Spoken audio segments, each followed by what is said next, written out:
Thank you, everybody. We're going to go ahead and get started with our judge.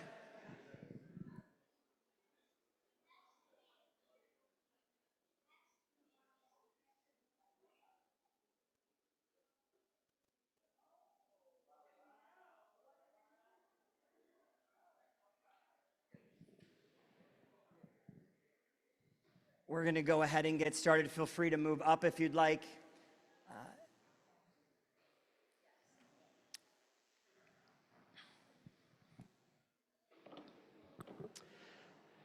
By a show of hands, whoever is listening, raise your hand if you remember my Rosh Hashanah sermon last year. I do. Many of you are lying. Because my whole Rosh Hashanah sermon started off by this one day I get called to jury service. And it ends up that it's federal court. And I'm in a courtroom, jury number 74.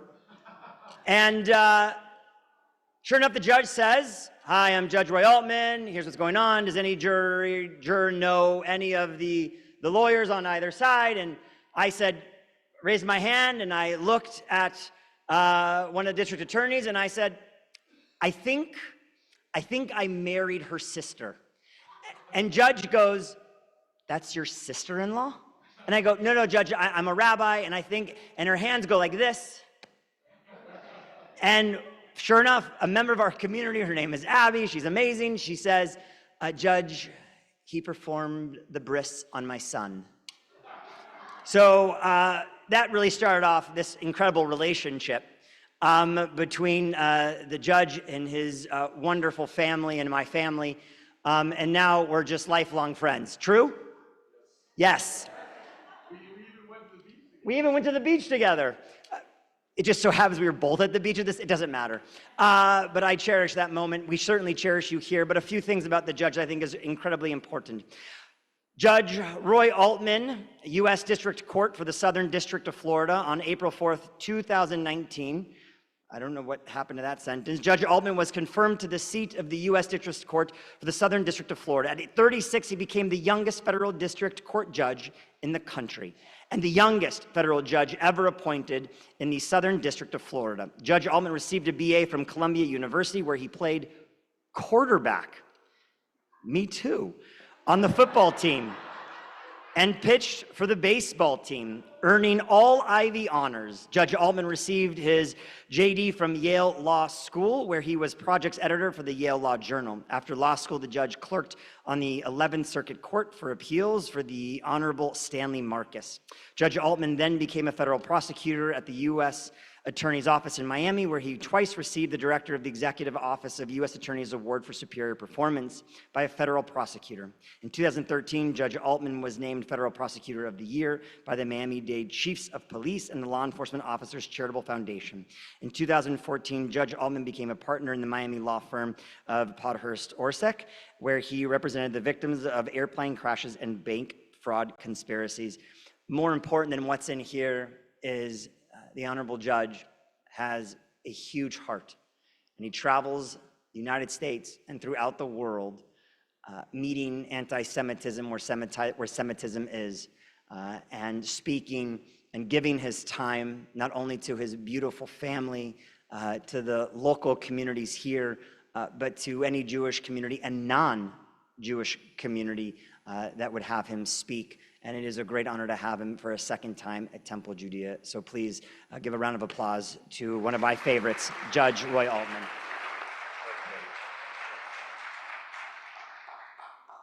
What he didn't tell you is that the next day at Betham, it was the first day of school, so I went to go drop my kids off at school, and I saw him in line at the espresso bar.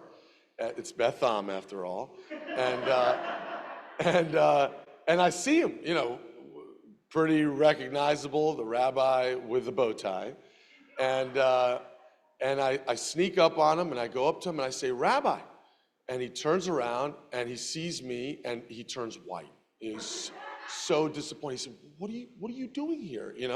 Now he had been excused from this 3-week murder jury trial the day before. He thought he was gone for good. I said, "Rabbi, I don't have kids here. I'm only here because we've been looking for you. We need you. He said, no, please. It's almost Yom Kippur. Well, thank you very much for having me again. I always thought to myself on Yom Kippur, who's that poor sap who's talking up there? It's like it's double-edged sword, and both edges are bad. On the one hand, you're so hungry, like you don't even know what you're talking about, and you hate yourself for being up there. And on the other hand, everyone else hates you too, But then somehow I'm that guy this year. I wanted to start by telling you about this most recent trip we took to Israel. I came here in April, right after we'd returned, with the first ever judicial education mission I'd planned to Israel. 14 federal judges from around the country, some Jews, some not, some who'd been to Israel before, some who'd never been to Israel before, went to Israel on the first ever judicial mission of its kind. And I'm happy to say that the World Jewish Congress recently got a donation to fund a second annual judicial education mission to Israel. We're going March 1st, and I opened it up to the federal judiciary. I invited a number of judges who had said they wanted to go on the last one but couldn't because we only had one bus. And I opened it up for 15 more slots. And as of today, we've got 20 registered. So there's a great deal of enthusiasm, at least among the federal judiciary. But this last trip that I came back from, I don't know, a week or two ago, was a different trip. It was 12 law clerks to the Supreme Court of the United States. You may know that there are 9 Supreme Court justices. I'm not going to quiz you on their names. Each justice has 4 law clerks. That's 36, if you're doing the math. And 12 of those 36 law clerks came to Israel with me and 2 other federal judges, a week or two ago. And we were there for 5 or 6 days. And we had an amazing trip. Unlike the first trip, we had to go to a bomb shelter twice. The first time I was going out for a run in Tel Aviv, and I had my earpods on because I was listening to Dan Senior's podcast. And, I'm doing my stretching and all that. And suddenly, all the security guards are waving at me. And I'm like, what is that? So they rip off my pods, and then I hear their and so into the bunker we go. But the rabbi talked about optimism. And actually, it's funny because he and I did not coordinate. Just like we went to the beach without coordinating it, we didn't coordinate this. But I'm going to talk about Tikva too. Anyway, I'm an optimist, so I'm still stretching because I think it's only going to be one rocket. And I'm doing this thing where I'm trying to stretch my calf, hold it up against the wall. And this Israeli bitachon, this security guard, comes up and goes, I know you're American, but that's not going to keep the walls up,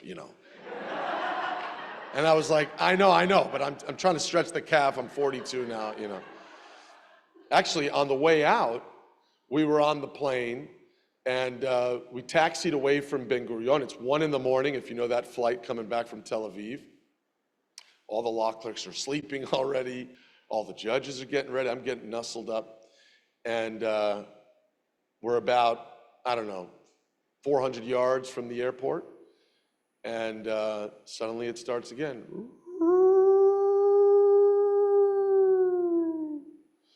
And I was like, well, what are we going to do now?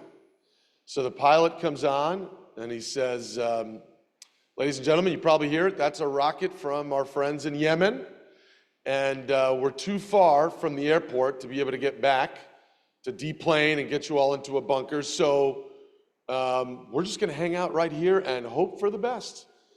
And so, of course, that's the reaction here in America.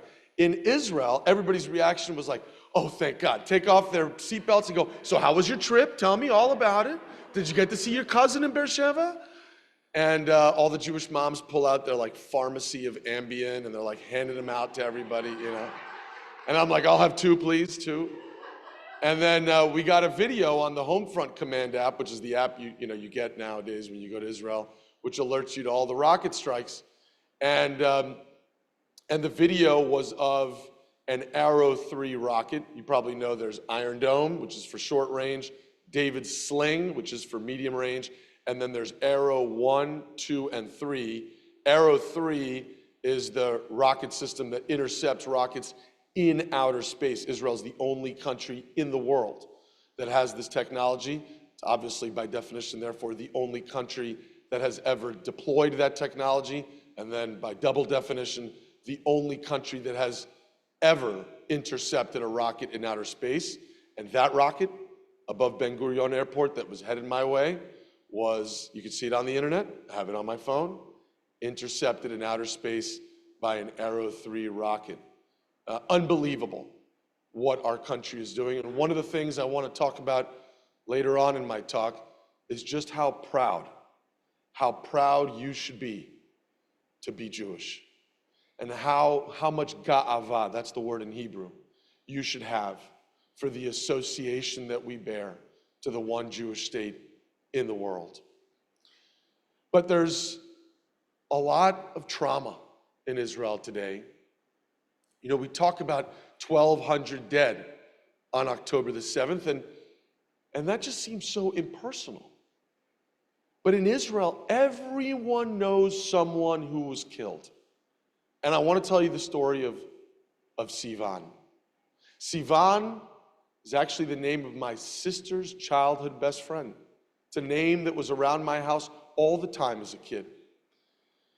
I went to Kfar Aza with the law clerks and the judges. Kfar Aza is a kibbutz that's less than 1 kilometer, less than 1,000 meters from the border with Gaza, and it was completely destroyed. We walked around Kfar Aza with Elon, a resident of Kfar Aza, who spent 8 hours with his 2 little girls, 8 and 6 years old, in the mamad, in the bomb shelter, holding on to the door while the terrorists were pulling it from the other side of the door inside his home. They ate all his food. They burned down most of his house, but he and his daughters held that door shut for 8 hours. But when he came out, he found that all of his friends and all of their families had been butchered in their beds. And he went, because he was a teacher at a school, he went to the school which had been burned to the ground.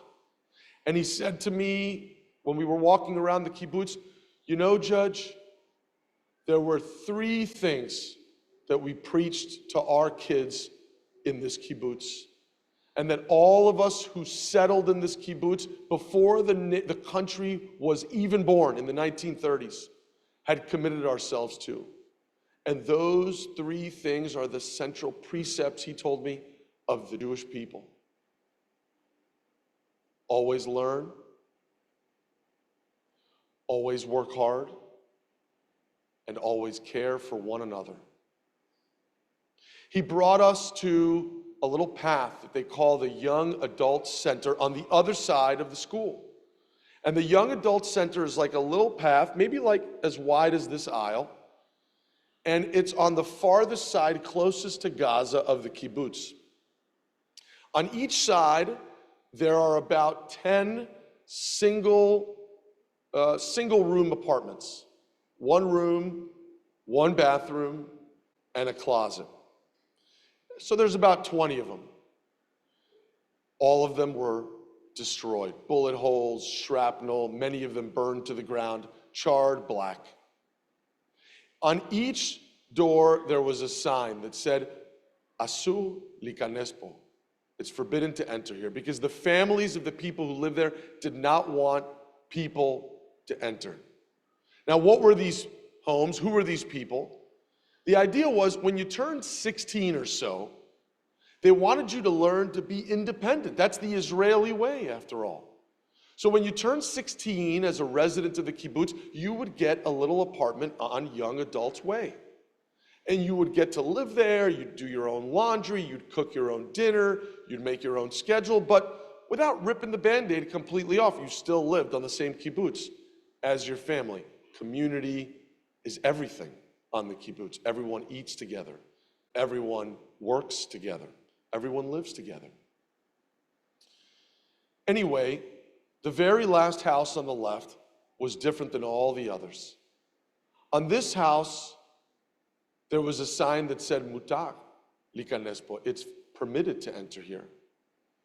And this is Sivan's house. Sivan was a 17-year-old girl who had just drafted into the army. She had a boyfriend. He was going into the army too. Both her parents and her brother lived on the kibbutz. They would survive. And her mother decided that she would turn Sivan's little home into a memorial for all of us to see. And so we walked in kind of carelessly. I had been on the last trip to Be'eri and to Nir Oz and to Reim, and I thought that I could bear it. But I knew something would be different when I walked in and 3 of these male Supreme Court of the United States law clerks, non-Jews, were in that room sobbing. And I walked in and I looked around and I noticed we were just interlopers all of a sudden in someone's life. She had her pictures still on the wall of her with her boyfriend, her skiing for the first time on a chairlift in Colorado, her at her bat mitzvah, her at her brother's bar mitzvah, her with her family. And on the floor were her sneakers, her running shoes, and her bra drenched in blood.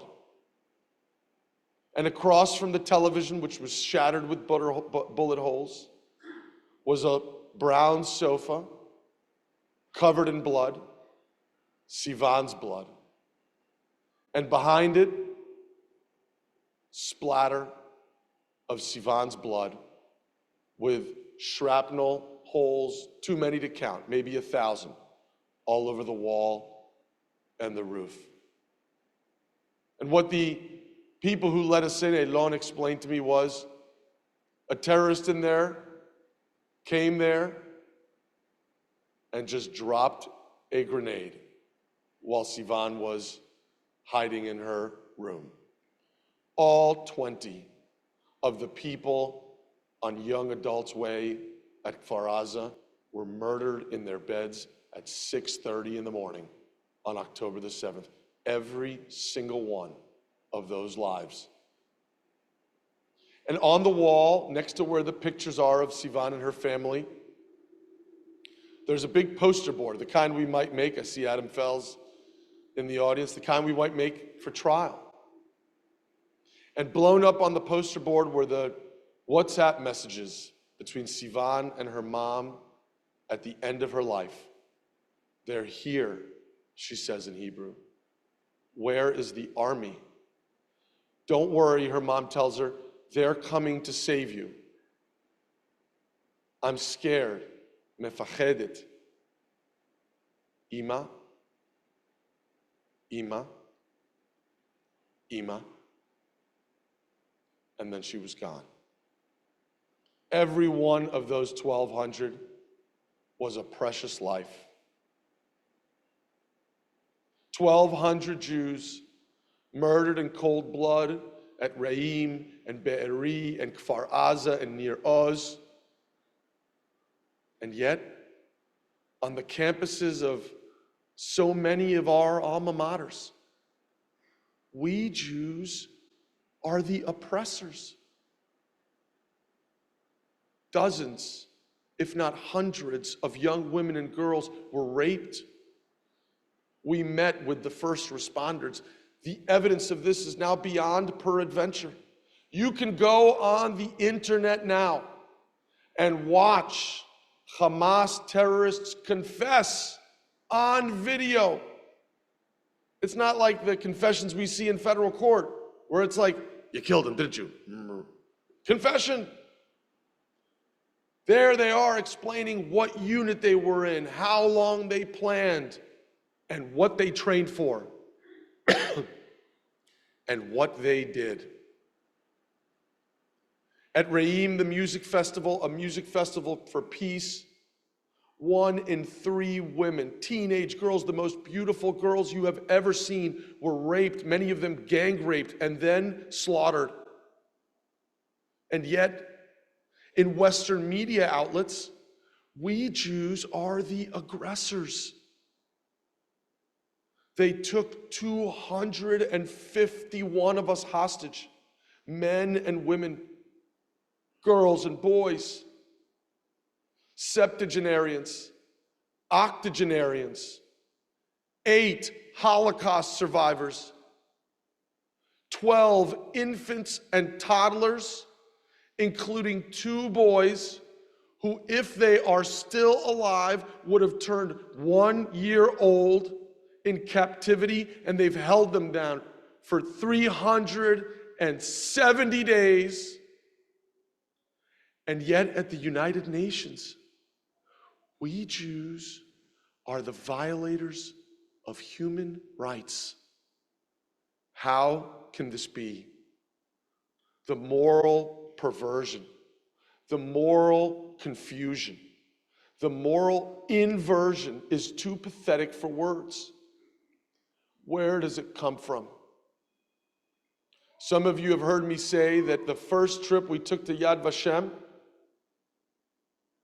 was through a tour with the head archivist of Yad Vashem. And he took us to a room of early German propaganda, 1933, 34, 35. And he took us back just last week. And he showed us again a huge poster of a giant cockroach dressed as a Hasidic Jew from 1934. In one eye, the reflection of money bags, Jewish wealth, Jewish high finance, Jewish capitalism. In the other eye, the hammer and sickle, Jewish poverty, Jewish communism, Jewish egalitarianism. And next to the poster, there's a screen, and it's Hitler, and he's giving a speech in black and white. And he says, we mean to eradicate the evil of Jewish capitalism, high finance, and wealth from the continent of Europe. And in the next sentence, he says, and we mean to eradicate the evil of Jewish communism, poverty, egalitarianism from the continent of Europe. And then it shuts off. And the guide says to us, when Westerners come here, they think to themselves, aha, I get it now. Hitler was an idiot. Jews can't be bad because they're both rich and poor. Jews can't be evil because they're both capitalist and communist. It doesn't make any sense. But of course, he pointed out to us, we are the idiots because we are the ones who do not understand what Jew hatred truly is. Jew hatred is an ancient, shape-shifting virus. I'm reading a book. Rachel can't believe I'm still reading this thing. It's 1,000 pages on Jewish history by Paul Johnson, written in the 80s. An unbelievable book. You know, in the Middle Ages, they hated us because we were stateless. That was the common call about Jews. How can you trust them? They do not have a state. And so we would be expelled from England in 1290. We would be expelled from the French and German provinces in the 14th century, expelled from Spain in the 1490s, expelled to the Pale of Settlement by the Russians in the 16th and 17th century, expelled later by the Poles, etc., because we were stateless. And now we are hated because we have a state of our own. We were hated because we made money and lent money. And in Poland, we were hated because we were poor. We were hated because we weren't religious enough. And then we were hated because we were too religious. Jew hatred is like COVID, if you believe in that kind of thing. I was in Kentucky in May, and I told that joke, and it could have gone either way, you know. But everybody laughed. If you develop an inoculation against clade A, it'll morph into clade B. If you're inoculated against Jews or capitalists, then they'll tell you that Jews are communists. Jews are stateless, well, then they'll criticize Jews for having a state.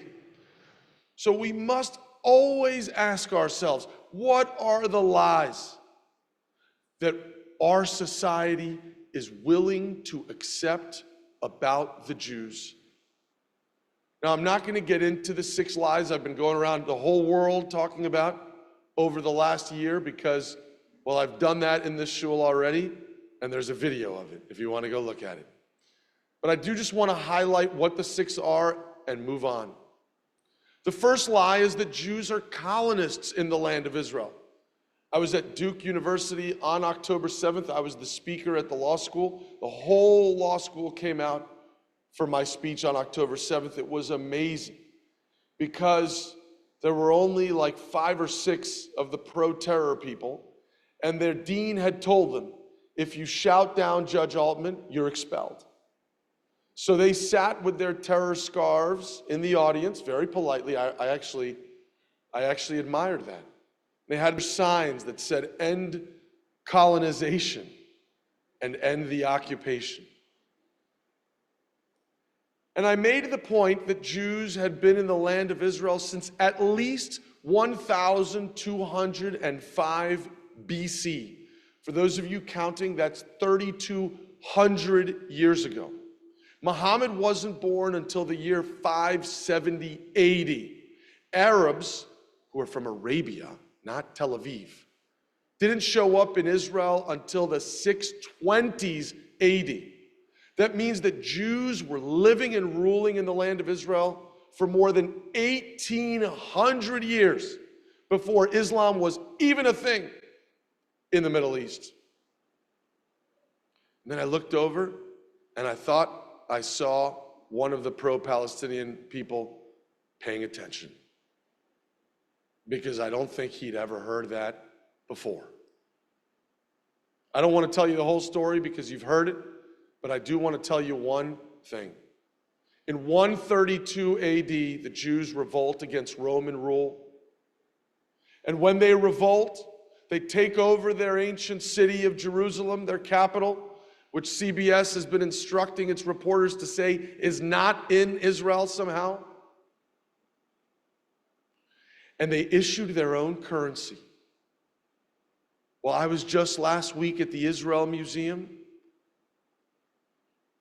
and there are thousands of these coins. You could see them at the British Museum. They're amazing. On the front part of the coin is the facade of the Second Temple. The same Second Temple the Jews had built in Jerusalem in 538 BC when Cyrus II, the Persian king of kings, sent them back from exile in Babylonia to rebuild their temple. That temple lasted for more than 600 years until 70 AD when it's destroyed and burned to the ground by Titus, who would be emperor of Rome. And you don't have to take my word for it, because if you've ever been to Rome, you've seen Titus's arch, on the frieze of which are emblazoned Roman legionnaires carrying the Ark of the Covenant, the menorah, and the sacrificial altar, the Mizbeach, back to Rome. So in 132 AD, 2,000 years ago, Simon Bar Kokhba, the head of the Jewish revolt, he issues these coins with the temple on the front part of the coin, the same temple that we, the judges and law clerks, went to worship at just 1 week ago. And above the facade of the Second Temple is the Magen David. You thought Ben Gurion invented it, but it is on Bar Kokhba's coin from 2,000 years ago, and it still adorns the center of the flag of the Jewish state of Israel, an unbelievable connection to our past, and don't ever forget it. But that's not all, because on the back side of the coin, in Hebrew letters, remember, they think we came from like Poland and Brooklyn 50 years ago. Where I went to school at Columbia University, they're saying go back to Belarus and things like that. But these coins are not in Belarusian. They're in unambiguous Hebrew. And around a lulav, the lulav is the plant that we shake on Sukkot to commemorate our exodus from Egypt 3,000 years ago. Around a lulav are written the words, year one, for the redemption of Israel. Year one, for the redemption of Israel. And that's why 2,000 years later, in 1948, when it came time to decide what will we call this redeemed and reconstituted Jewish state in the land of Israel, that the committee voted 6-3, let's call it Israel.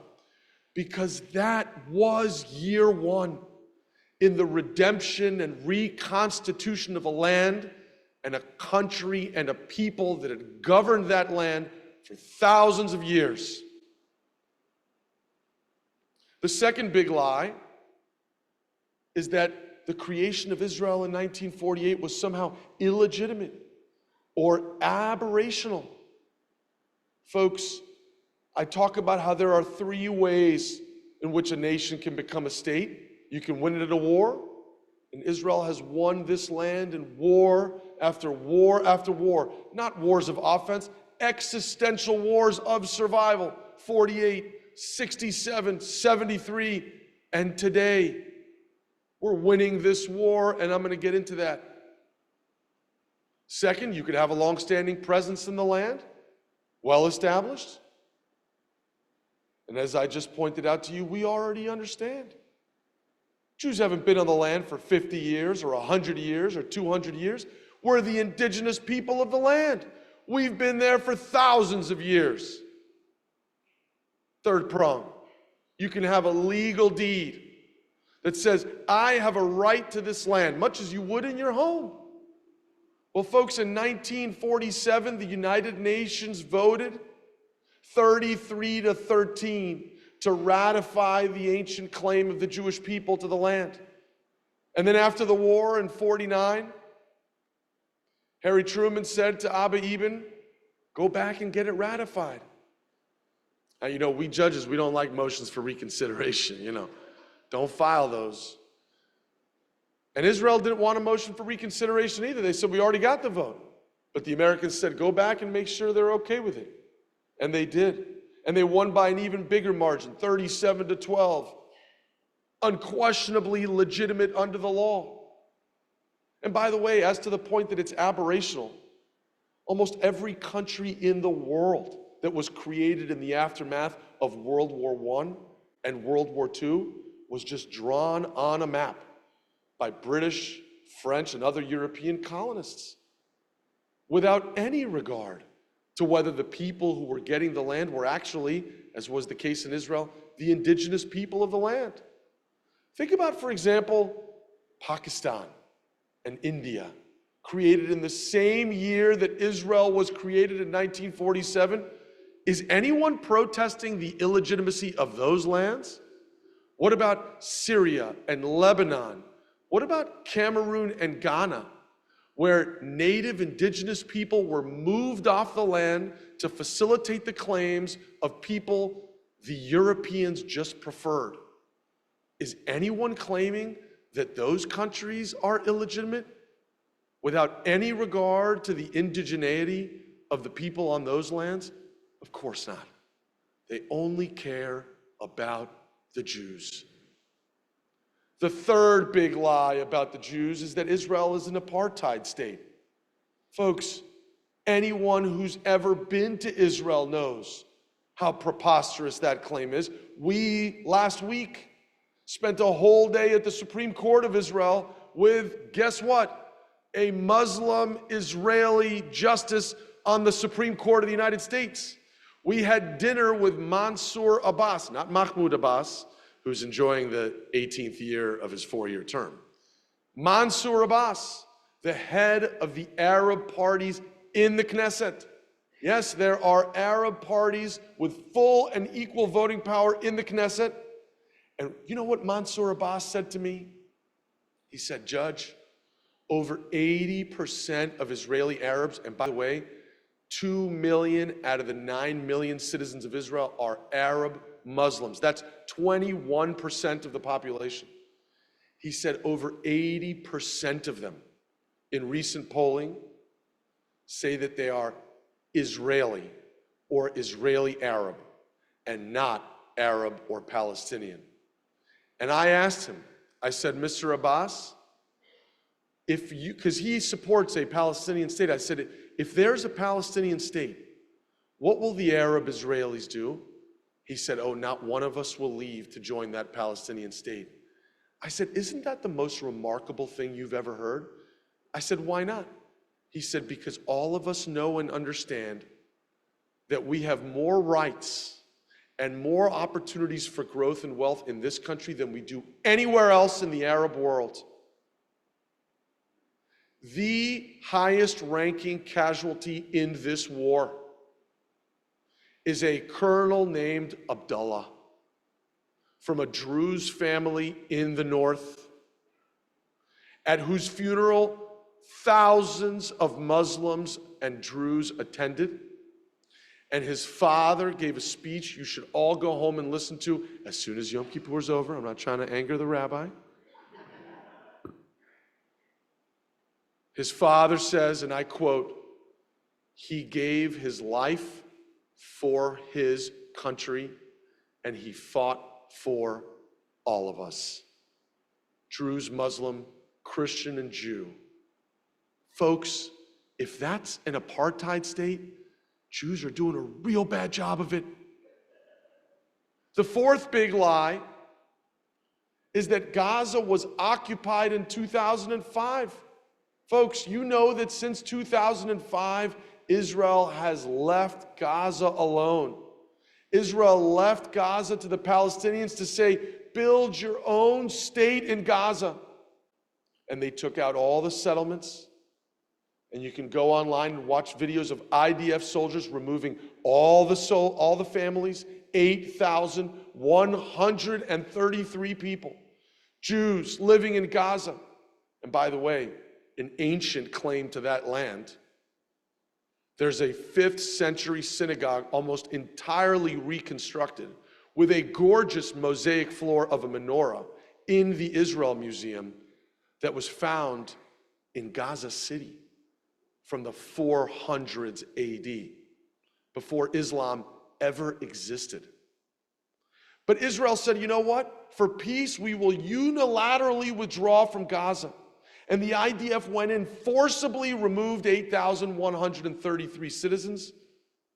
And they said, we'll build an airport and a seaport for you. And Hamas, who ended up winning the election, said, no, thank you. We don't want an airport or a seaport. We want the people to suffer. And they even went to Gaza and pulled out and disinterred the Jewish bones from the cemeteries to reinter them in Israel as a statement that we are leaving Gaza for good. Some occupation. Instead, in 2006, Hamas overwhelmingly wins the election in Gaza. By 2007, they had executed almost all the rival Fatah factions, mainly by throwing them off rooftops in Gaza. You may know that Yahya Sinwar, the head of Hamas, is called the Butcher of Gaza. It's not because of what he does to Jews. I mentioned this at Duke, and no one knew this. I asked for a show of hands. He got 4 life sentences for executing other Palestinians.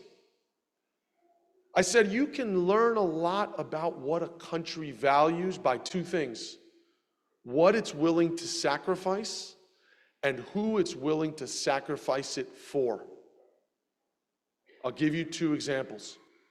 The Israelis went in with special forces to get Yahya Sinwar in 2006 or 7 or so, and gave him 4 life sentences in Israeli courts because of what he had done to Palestinians. He then got a brain tumor in jail and was taken to Hadassah Hospital, where a Jewish surgeon, a brilliant brain surgeon, removed the tumor and saved his life.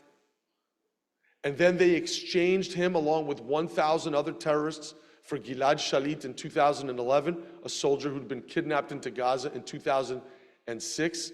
And what does Yahya Sinwar and Hamas learn from those 3 data points? That Jews love life, that Jews are good, that Jews are righteous? No. He learns that in the language of the Middle East, Jews are weak. And it was there that he understood that he could attack, take hostages, and defeat Israel from the inside. The second story related to that I want to tell you is that just in July, just a couple months ago, Israel sent its most elite 20-year-olds, the members of its most elite fighting force, Yamam and Shaldag, the greatest flowers of the Israeli youth, into the center of Gaza to risk their lives to rescue whom? Does anybody remember?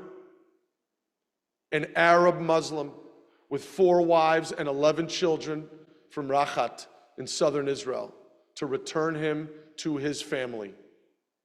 Some apartheid state, some occupying force.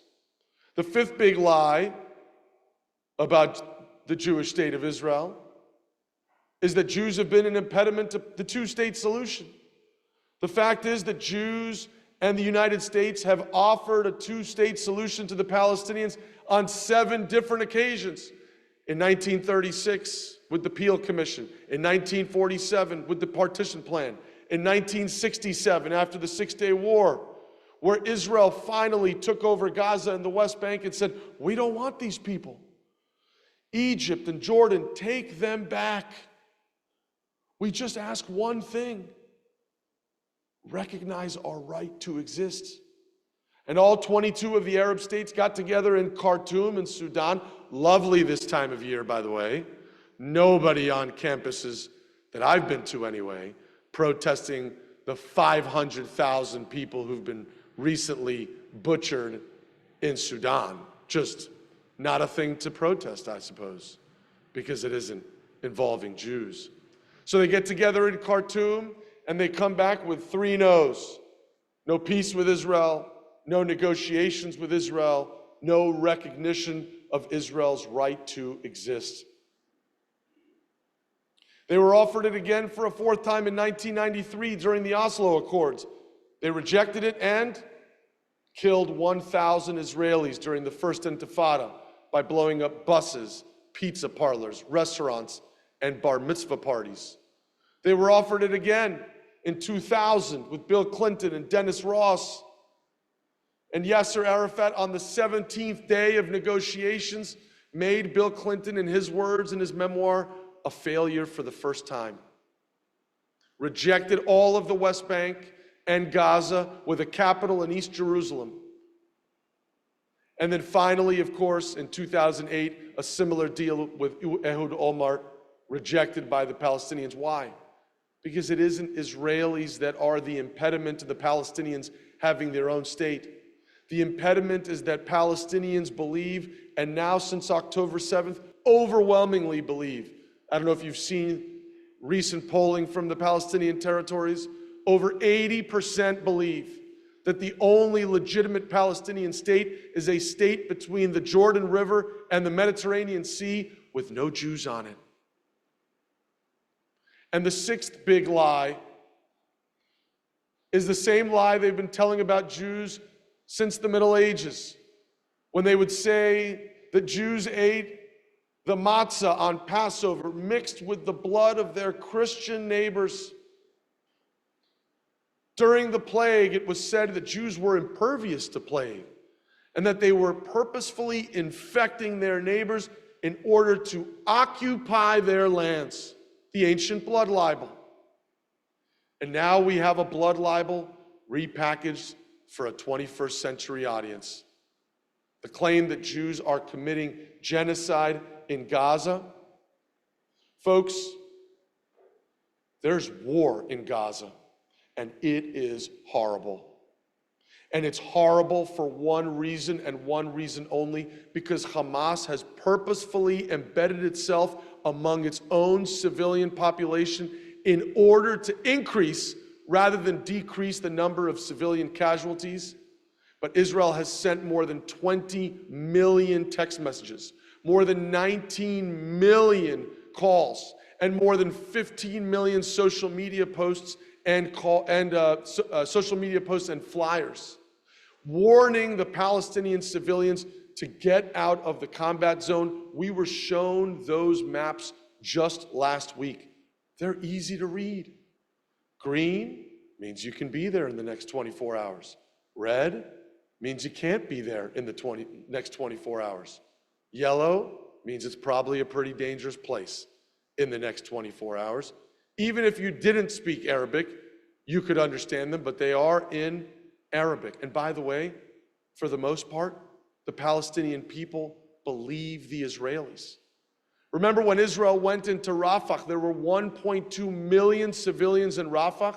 They were told not to invade, even though that's where most of the Hamas fighters were left.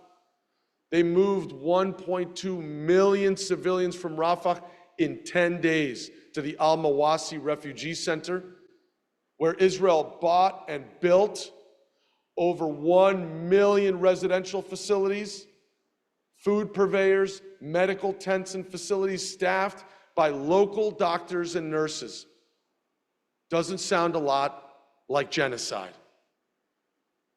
But here's the thing. The average and acceptable limit of militant to civilian casualties in the context of urban warfare throughout the 20th and 21st centuries is 1 to 9. We, the Americans, set the gold standard in Iraq and Afghanistan. We had a kill ratio of 1 to 4.5. And many scholars believe no army would ever be able to meet that standard again. But in much more difficult scenarios, where Hamas is shooting at them from schools and mosques and hospitals and from underneath little girls' bedrooms, we saw that too on our trip to Israel. Israel has a kill ratio of 1 to 1, shattering the gold standard America had set in Iraq and Afghanistan. John Spencer of the U.S. Army War College and Richard Kemp, a colonel in the British Army, and now the high-level military group, the HLMG, a collection of hundreds of generals and high-level officers from every Western nation in the world, have submitted an amicus brief to the ICC, the International Criminal Court, making clear not only that no army has ever taken such great pains to protect innocent civilians. By the way, these aren't Jews saying that, okay? This is the American military, the British military, the Indian military, the Spanish military, etc.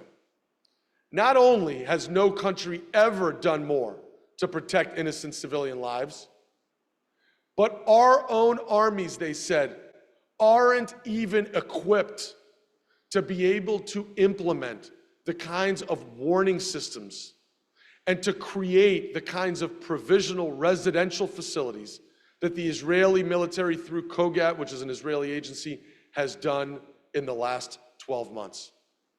And yet we are accused of genocide at the United Nations. Ask yourselves, why? So I've talked about a lot of pessimistic things, but I promised you, consistent with Rabbi Fish's coordinated lecture with mine, that I would end with hope. And I want to tell you about a few things that give me hope.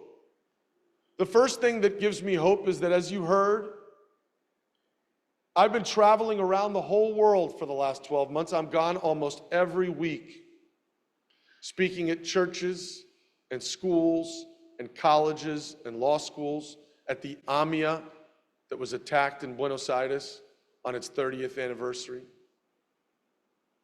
And these places are filled with non-Jewish people who come up to me after each of my speeches and say, I support Israel because a Jewish doctor once saved my mother's life.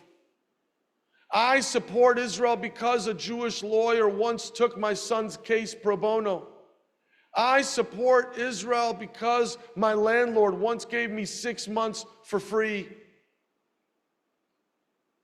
You have no idea the support that we have in this country. Mark Penn, I see him in the audience today, one of the greatest pollsters this country has ever known. Wouldn't you say, Mark? He's too shy. He was Bill Clinton's pollster for many years. He runs the Harris-Harvard poll. And in that poll, he asked the following question: do you support Israel's invasion of Rafah in May of 2024? A very controversial issue at the time. 76% of Americans, or thereabouts, said yes to that question. Now you think to yourself, well, what's up with the other 24%? But ask yourselves on any other contentious topic in American politics today. Do you support Trump or Harris, the Republicans, the Democrats, abortion, gun rights, race, school choice? They don't come close to 60%, 70%. What I have found traveling this country on almost every state in the union is that the love and support of non-Jews in this country is completely ironclad, irrespective of the horrible lies that have been told about us in the media.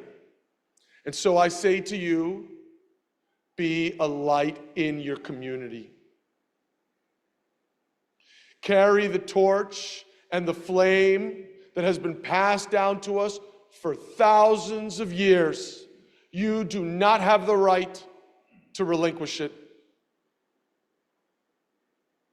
Our parents and grandparents and great-grandparents, lador, from generation to generation, have gifted us the light of Tikkun Olam, the light of leaving the world a better place than we found it.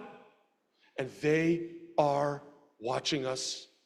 The way you carry yourselves in your homes with your children and grandchildren, the way you carry yourself at work with your colleagues and counterparties, they are always watching. The next thing I'm optimistic about is the Jewish people in the state of Israel. Some of you heard me tell the story, but I tell it all around the country because it's important to know that we are not Jews with trembling knees, as Begin once said.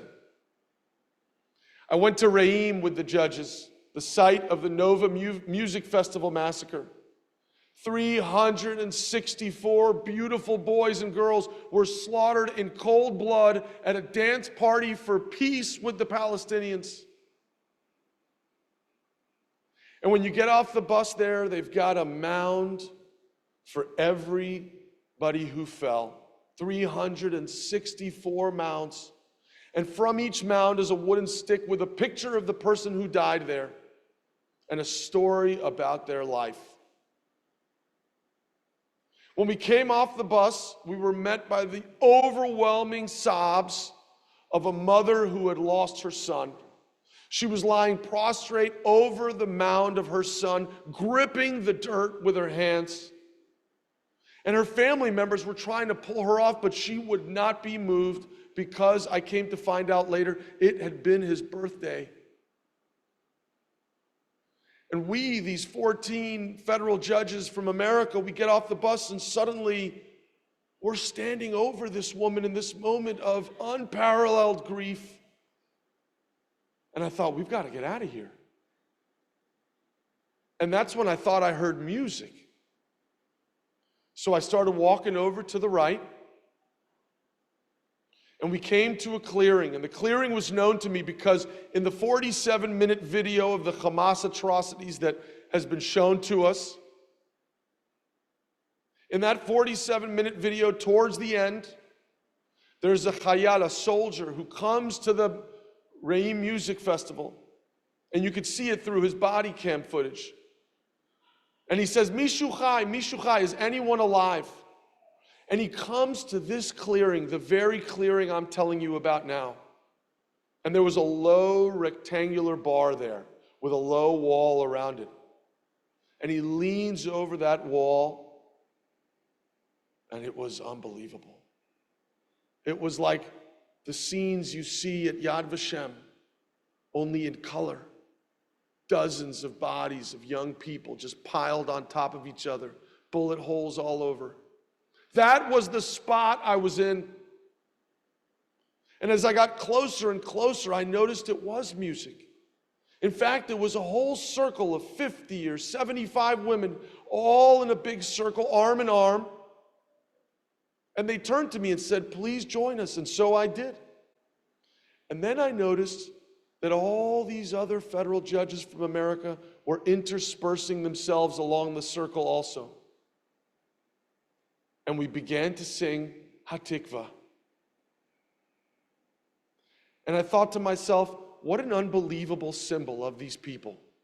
In the spot where more Jews were murdered than in any other place in the world since 1945, these 50 women had left whatever they were doing that day on a Thursday to drive down on a bus for 2 hours from Tel Aviv, to get together on the spot where all 364 of these boys and girls were slaughtered, and to sing a song not of vengeance or hatred or vindictiveness, but of hope.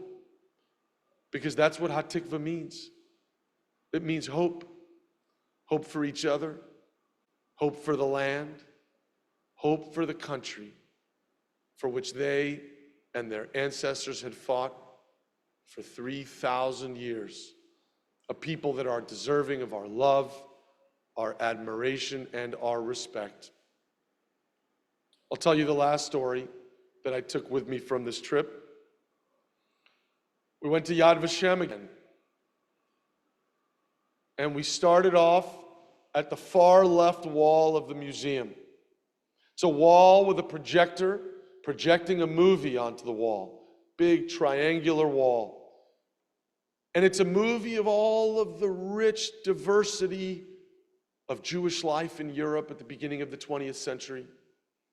There are the 3 Orthodox men putting on their taluses in Poland and heading to the shul. There are the Jewish violinists in Latvia. There are the Jewish boys practicing in their swimming class in Lithuania. The secular Jews playing soccer in Germany, and on and on and on, moving from right to left. A black and white image of a world that is gone forever. And at the very end of the movie, as the movie scrolls from right to left, we see about 100 little school children in Austria. And their teacher is gathering them together. And then the movie stops. We don't know what they were gathering for. And the tour guide comes on, and he tells us that they've managed at Yad Vashem, through a project, to find a record of every person you had just seen in that video. And every single one of them was murdered in the Holocaust. And then you make your way through the entire museum. 2 hours of walking through the Warsaw Ghetto, which, by the way, they've recreated in the museum with actual stones and lampposts from the ghetto. And through Auschwitz and the shooting fields of Babi Yar. And you come to the very end of the museum, all the way on the other side. And it's constructed in such a powerful way so that when you get to the end and you turn around, you see that triangular wall you started with. And there at the very end, the very last thing before you leave, it's a big screen TV. And it's the rest of that video. Those school children with their teacher. What are they doing? Does anybody know? They get them together into 4 rows on a little bleacher stand. And they all sing Hatikva. And then you walk out and you look out and there's Jerusalem. The lesson is clear even to dollars like me. In order to prevent this from ever happening again, there is only one thing that we can ever look to. You can be an assimilated Jew, a religious Jew. You can be a secular Jew. You can be a Jew in Europe or in South America or the United States. But the only protection against the extermination of the Jews is the one Jewish state in the world. It exists in order to protect children like that from ever having to go through a slaughter like they went through in the 1940s. And the state of Israel today, folks, is fighting precisely that same war again. I was there on the border with Gaza twice now. I watched that 47-minute video. I know what they wanted. They wanted to kill every man, woman, and child in that country, and the only reason they didn't, the only reason they couldn't, is because Israel has an army of heroes, of Jewish soldiers who fight and give their lives every day for Jewish people. They're not just fighting for the ones who live there. They're giving their lives and their sons' lives, and now, you probably heard 2 weeks ago, their daughters' lives too, for each and every one of you. And I ask you, please, never to forget that. Thank you all very much.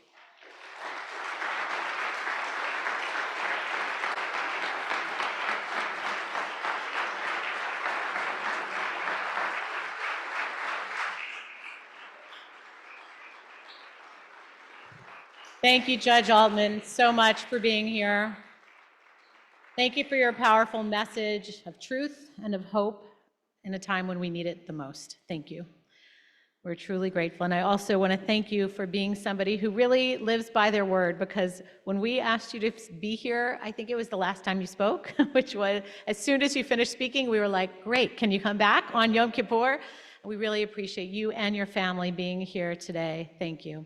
We want to wish everybody a Gamar Tov. We are going right into our next program, which is meditation with Alice Lash in the Silverman Room. And at 3 o'clock, we are going to have the Ark open so that people can come. There's going to be music in the sanctuary if you'd like to come and say your private prayers at the Ark. We have our 4 o'clock Lihiyot service, 5 o'clock Yizkor service, and Nila, and we'll be having breakfast at 6:30. So we look forward to being with you this day. And if you have any children in daycare, please, with quick haste, gather your children as we wrap things up. Shana Tova.